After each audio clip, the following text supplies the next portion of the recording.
Okay, today we're going to talk about drip irrigation for square foot gardening. I have a square foot garden. I have several blocks for the vegetable garden. They look like this. They're 4 foot by 4 foot, a raised bed. And this is the common configuration of a square foot garden with 16 squares in the middle of this. And you don't have to use this particular configuration. This drip irrigation will work on other configurations. This is what I happen to have for a square foot garden.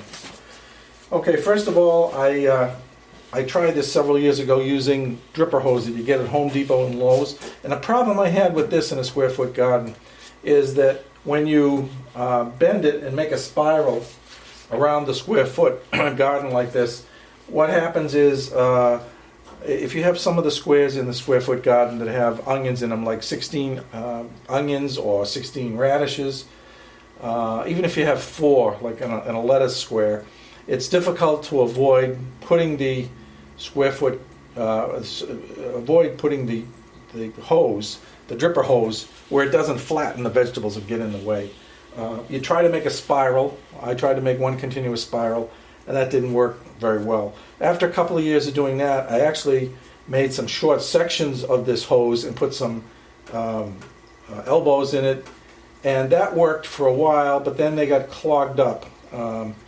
And you couldn't, you'd have to replace the hose.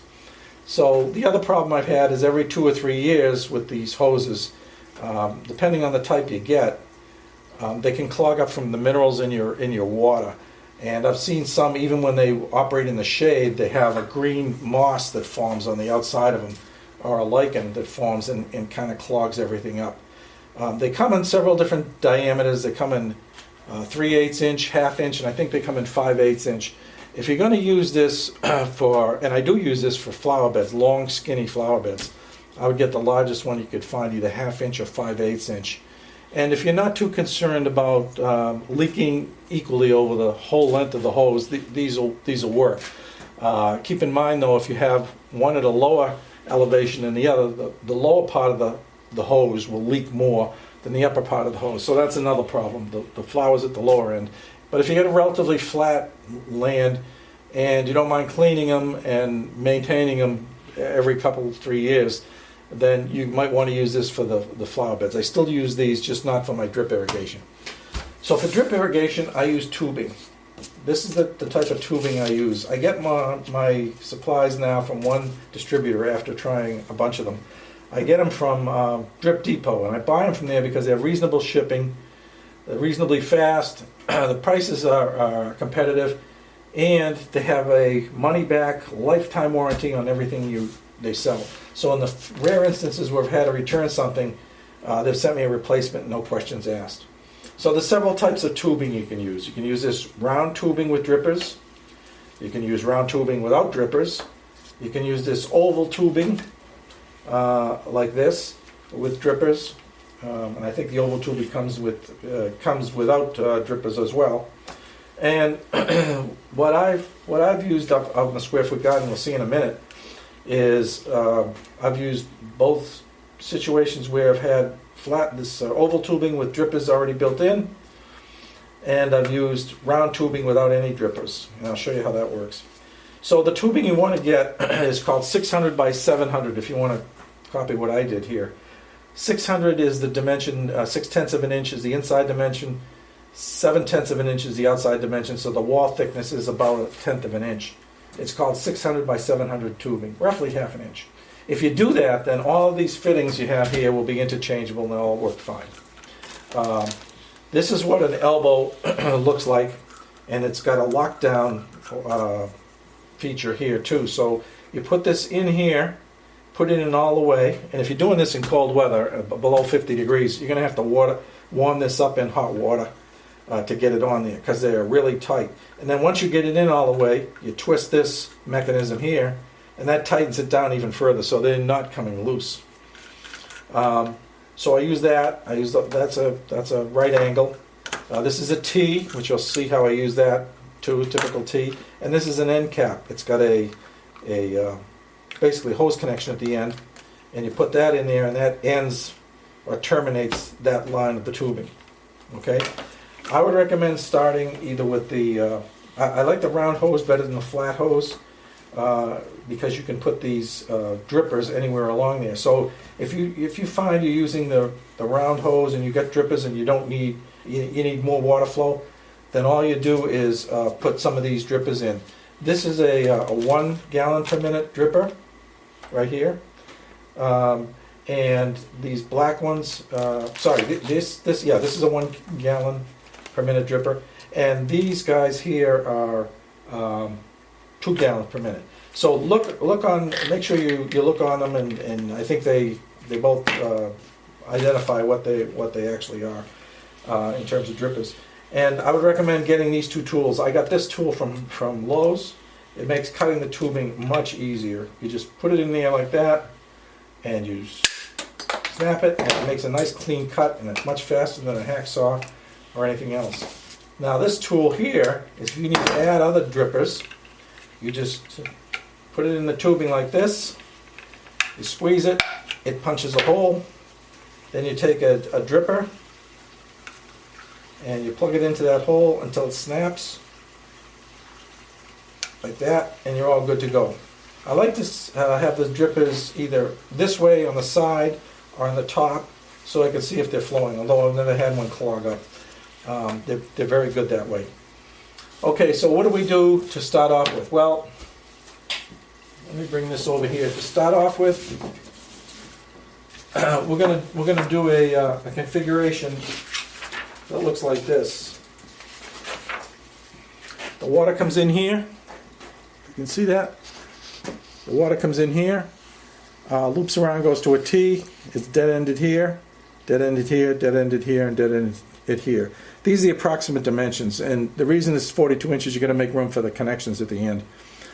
I did this configuration on my square foot garden, and it seemed to work out pretty well.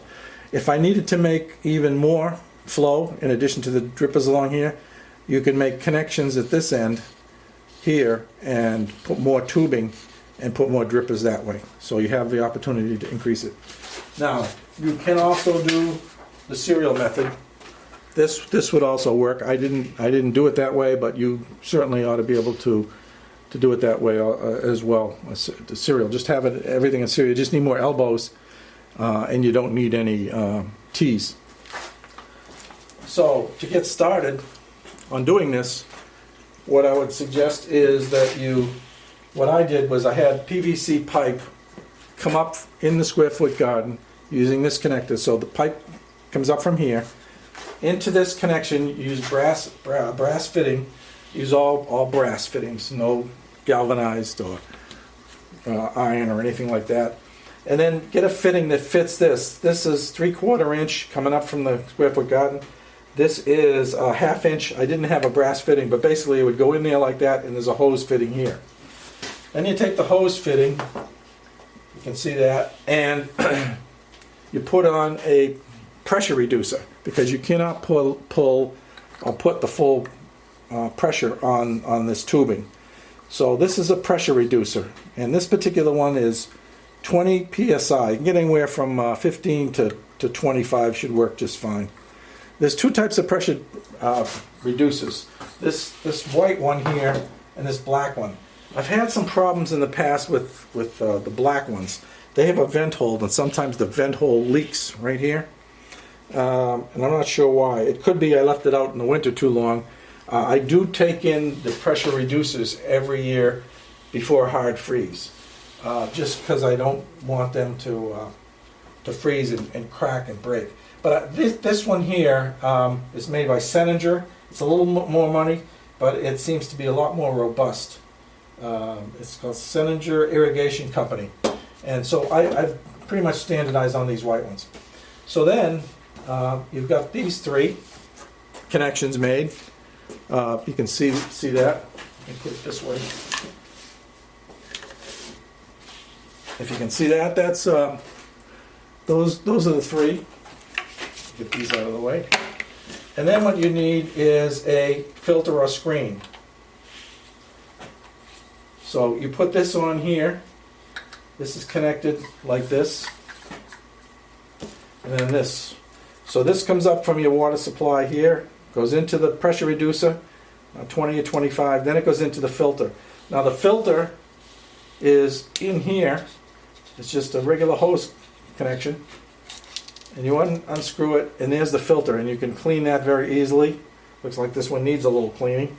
And then you can put it back in and you're good to go. Now to connect it to your block, put a right angle hose connection and a barb connection like this. And you screw that on like that, and then you're good to go. So now your tubing for the block comes out of here, just as I showed you before, plugging them in, and you can do the connection. Again, the tube, I want to make clear, make sure that the tubing is seated all the way in there. If you have to heat this end up with some warm water, that's fine. But you put this in there, and I'm not going to put it in all the way again. But it's tough to get out, and then when you screw that down, it's really tight. Okay, so that's how you do that. You can mix and match the different drippers, and they work fine. We're going to go out and I'll show you some in operation, and I'll show you what I have in my square foot garden. Show you how it works. Okay. Okay, here we are out in the square foot garden. Let me give you an overview of the whole garden. It looks like this. This is 1 square foot, 1 block. And here's the supply like we talked about. It's coming up from the left, from underneath, underground. Then it's going to a fitting, a brass fitting right here. Then going into the pressure reducer, and then into the filter. And then the filter goes to a hose connector, right angle to the drip emitters. Now this particular one has got 2 gallon per hour drippers, and you can see here they're coming out pretty fast. See if I can get a close-up on one. You can see that, and I kind of went a little crazy on this, and I put 2 on each side in some cases, and they're really cranking. This one seems to be getting a little bit too much water. So what I could do is replace some of the 2 gallon per hour emitters with 1 gallon. Or I could use this little baby here.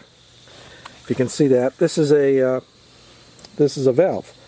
So you can put this in series at the beginning and control the flow with this little plastic valve. It's again standardized for a 600 by 700 hose. So that's one with a solid pipe and only emitters. Now let's go over and look at this one here. This is one I just put in this square, which is the oval hose with the built-in emitters. And you can see where the water is starting to spread in various areas here. And I leave these on for about probably roughly an hour to an hour and a half, depending on the temperature outside and depending on what kind of soil it is. If you have very well drained soil, it won't spread out as much sideways, it'll go down. So you have to kind of play that by ear. And then this one here, this hose is both inline emitters in the flat oval hose and additional emitters that I've put on. And these have 2 gallon per hour emitters as well, and you can see that they're starting to come out pretty good. There's 1 2 gallon emitter over here that's really cranking. You can see this one's really spitting out. You can see that right there. But the rest of them don't come out that much, don't come out as much. So I don't know if I got an overactive emitter there or what. So this hose here is solid hose again with emitters in it. So I have 4 blocks, you can see here. And this has worked out pretty well. I've had, for several years, I've had drip irrigation in these 2, and I had the hose in the back 2, but I've just this year converted over the back 2 to the same system. And it works pretty good. So there you have it. That's what I use. These pipes also define the squares to some degree in the square foot garden. So if you got any comments, leave them for me. Please subscribe and let me know if you have any questions, and I'll try to answer them. Thanks.